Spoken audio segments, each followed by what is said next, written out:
Warrior music, good talk. Play my guns, yo, Fini Gaza, DJ Sonic, dance when I'm fushko. Ese muzi takangeta chacha, huku ne mupunga siseta kacha. Mwana wese akavurwa dumbu muzi uyapana ayonekwa achibude sata. Ese muzi takangeta chacha, huku ne mupunga siseta kacha. Mwana wese akavurwa dumbu muzi uyapana ayonekwa achibude sata. Iko zino mriwo yanyu fene tunga tina kubaliwa kuzivirira hosha yandira kuto aisi kutenderera mari vakawanda vari kungochema kuna mwari pama whatsapp status adecember airagidza kuti zvinhu zvanga zvakanuna kunyangwe nevanogara vasina mari iko zino ya slogan hakuna mari iko zino mudzimba kungomara nazvikwereti hapana kingi kungotamana munhu wese haasi kuswatura ruoko muhomwe kunge vane plasta. Ese muzi takangeta chacha, huku ne mupunga siseta kacha. Mwana wese akavurwa dumbu muzi uyapana ayonekwa achibude sata. Ese muzi takangeta chacha, huku ne mupunga siseta kacha.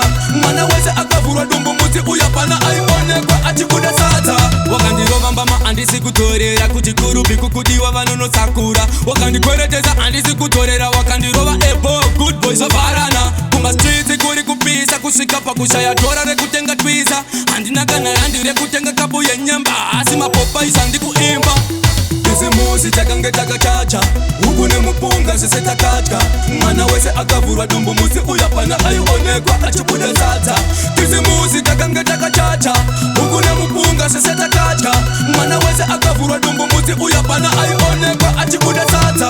Iko zino mriwo yanyu fene tunga tina kubaliwa kudzivirira hosha yandira kuto aisi kutenderera mari vakawanda vari kungochema kuna mwari pama whatsapp status adecember airagidza kuti zvinhu zvanga zvakanuna kunyangwe nevanogara vasina mari iko zino ya slogan hakuna mari iko zino mudzimba kungomara nazvikwereti hapana kingi kungotamana munhu wese haasi kuswatura ruoko muhomwe kunge vane plasta.